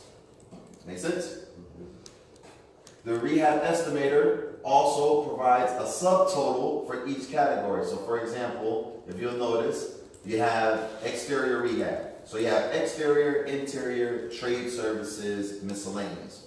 So it lets you choose, shows you the subtotal, so in any event that your rehab budget is a little too high, you can figure out where you can start cutting costs within your estimator, okay?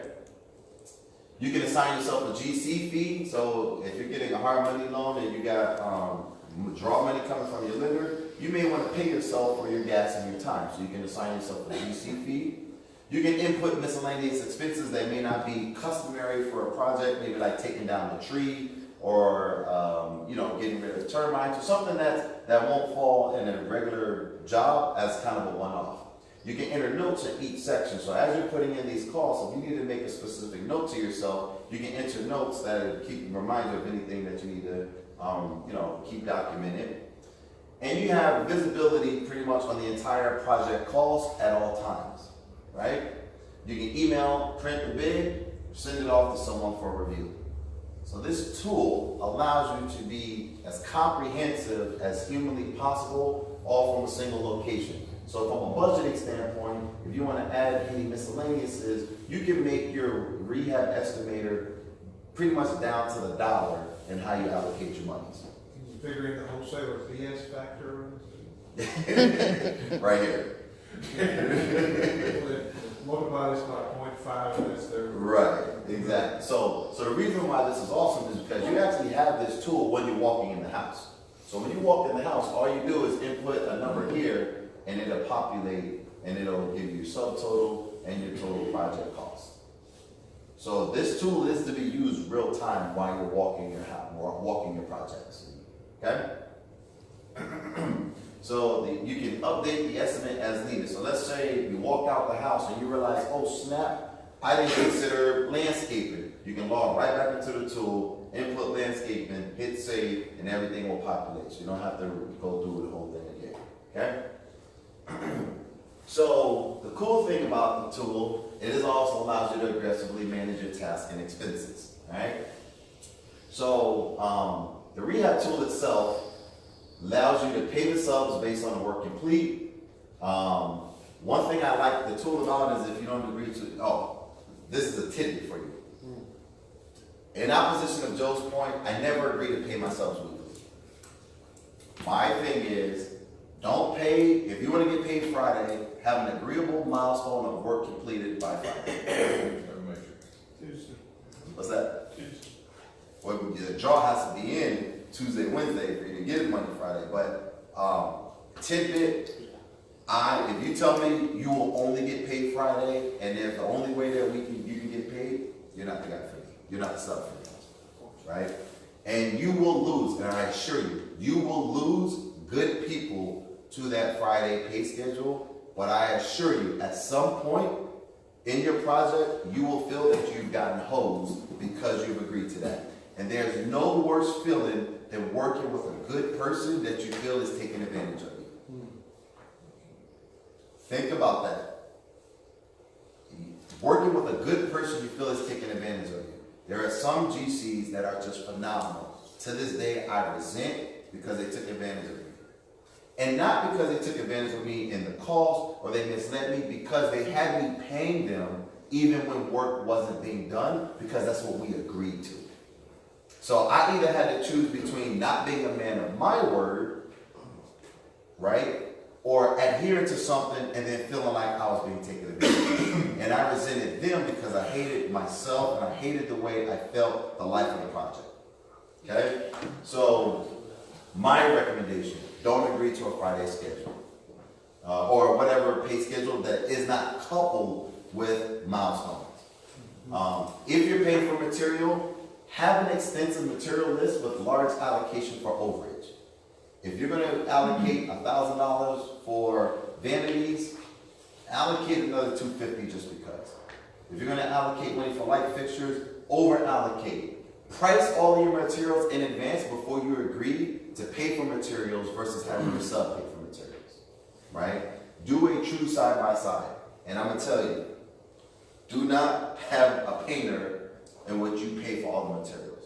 It never works out in your favor because they do not care about how much material they do and don't use because they're not paying for it. There are no exceptions to that. Choose what material you pay for based on the ease to measure that material cost. bathroom vanities, light fixtures, etc. Never drywall, compound, caulk, floor glue. There's no way to truly price this properly. Okay? Coordinate material purchases and GC paid carefully. Any questions about any of this? All right. The project management rehab tool allows you to do so many things. After you've gotten your rehab estimate, you can select the project that you just ran your estimate for. You can auto arrange the task to the actual phase that we just discussed. Now, we all agreed and we just discussed that you do foundation first, then you do roof, then you do plumbing. This will actually walk you through the steps that the industry has dictated the proper flow of a project. All right? So you can select, the tool will auto-populate the actual flow each event happens. You can assign individual milestones based off of the way you do the jobs. So you actually have the flexibility of sticking to the industry standard practice, or you can customize the flow of the work based off of selecting the milestone. Does that make sense? Mm-hmm. You can select the due date for each line item. So when you select the due date, it'll actually send you a calendar invite to your computer or your phone. It identifies which technician is actually performing the work for that particular line item. You can change the status or the progress of that work, whether it started, in progress, or complete. You can adjust the percent complete of a particular line item, in which it'll auto-calculate the amount that should be paid to the GC or to your sub. So one thing I use this tool for, if I go through and the job is 50% complete, but my sub wants 100% of the money, I will just show them this and say, does it make sense for me to pay you 100% of the job when we both agree that the job is only 50% complete?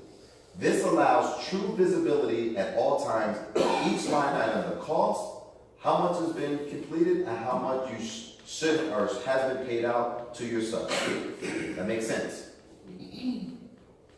All right? Track your budget and amount paid at all times, real time. So you always know exactly where all of your dollars are going. Anyone have any questions about this? Now mind you too, this all exists from your device. So you can actually, while you're walking the project, you can actually have this degree of visibility right from your device. So, And app or just off the web? It's off the web right now. App will be ready Q1. In English. First quarter of First 2019. quarter of next year, we'll actually have the project management app.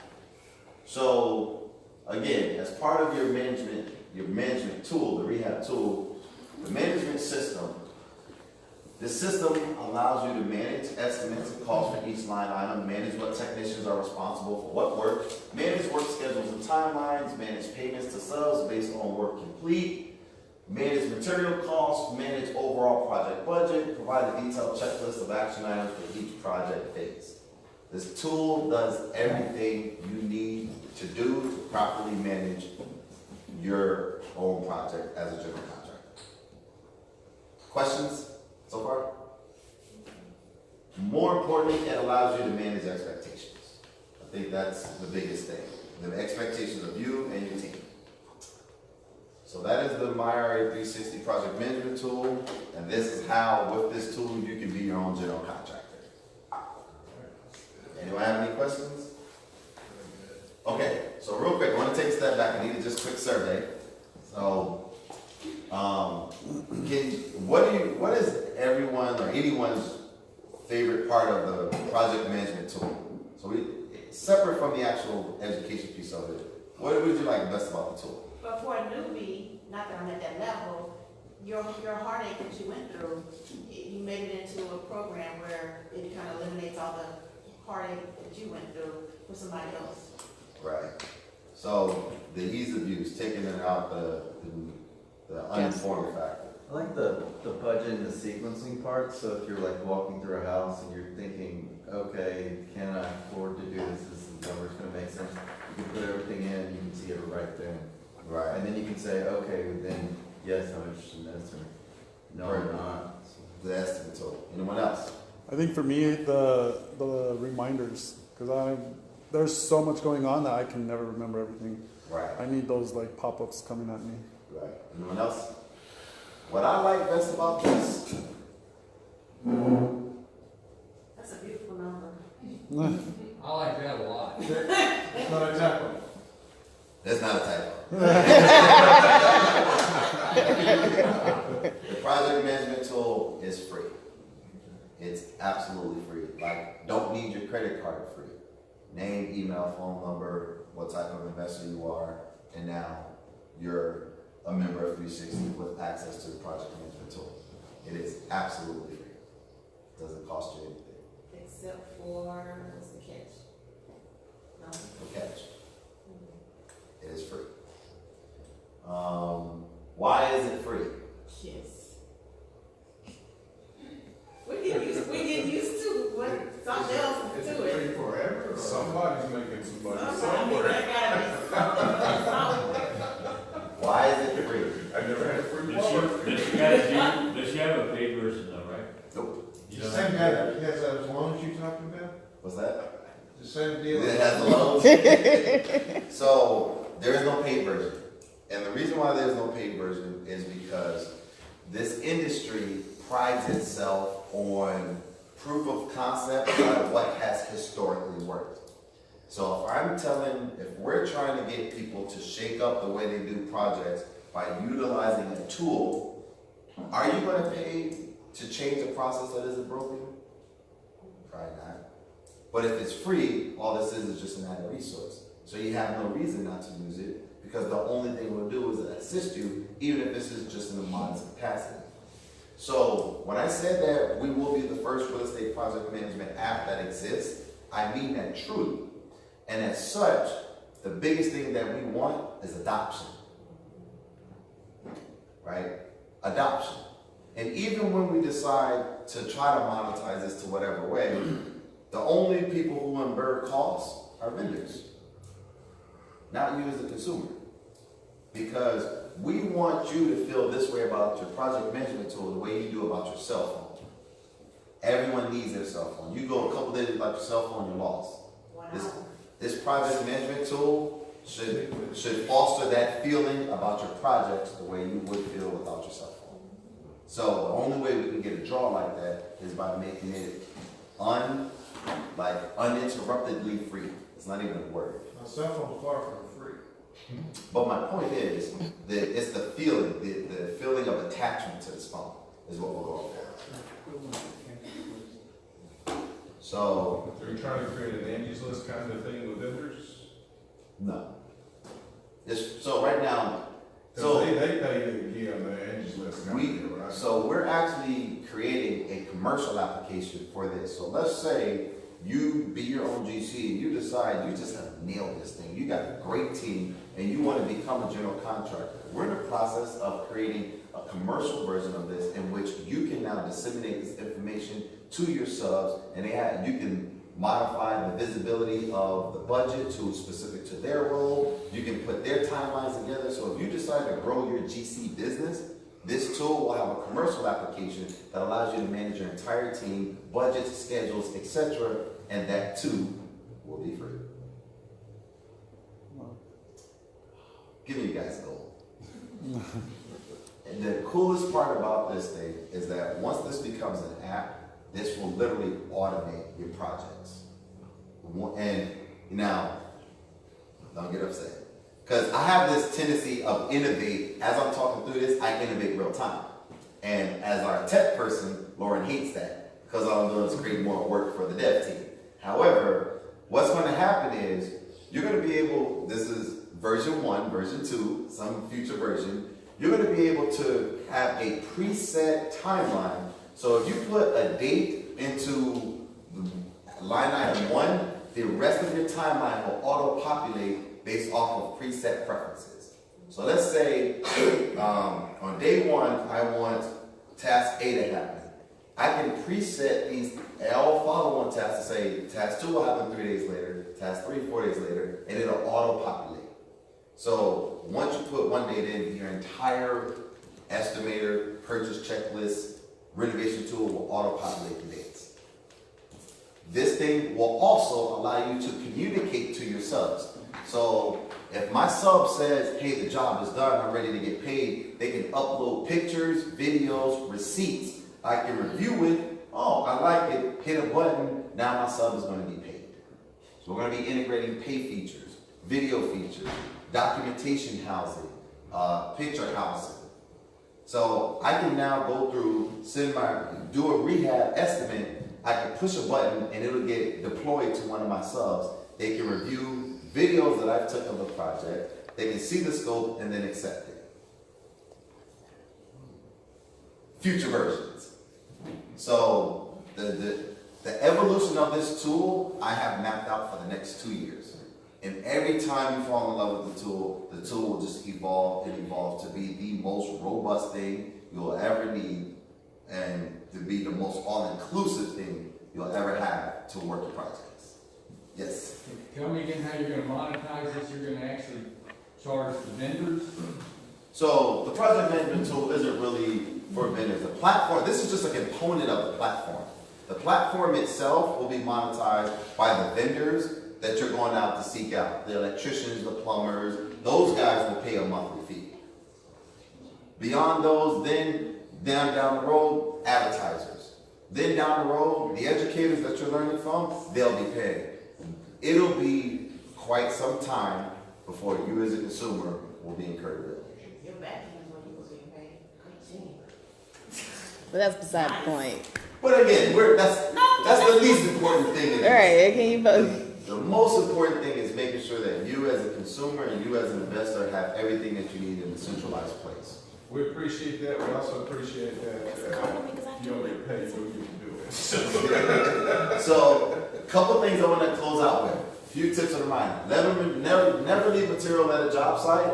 What does that do to your budget? If material is stolen, what does that do to your schedule? Okay? Pay for quality work.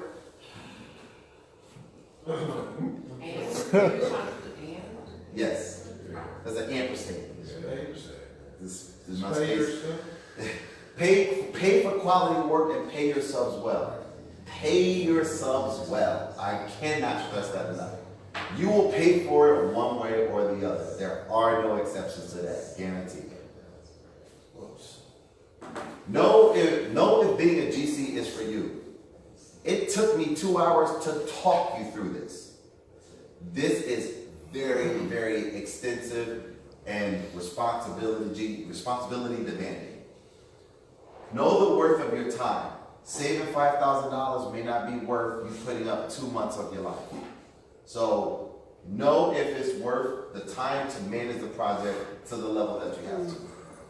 Know the requirements to register as a general contractor with the local, whatever city you're operating out of. Know your inspector. Oof.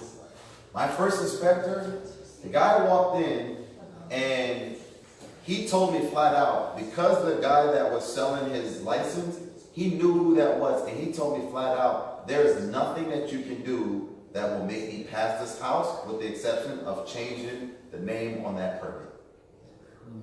He told me flat out, you will never pass this house with that person's name on the permit, because that guy sells his license and he lets people who don't know what they're doing do shabby work.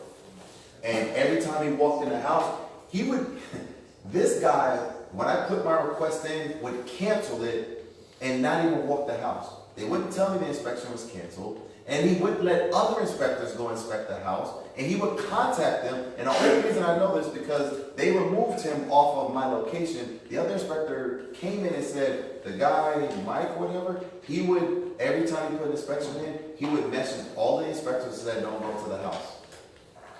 Know your inspectors. If they don't like you, they will make your life miserable. And I'm gonna tell you, that project sat for months because he just would not let us pass. Continue to learn. Always stay learning. There's no more following on that. And I think with that, you either be ultra successful in being your own general contractor, or you make the decision to have someone else GC projects. Pay good people well. I can't stress that enough. All right. Anyone have any questions? All right. Well, thank you guys for listening. I really appreciate it.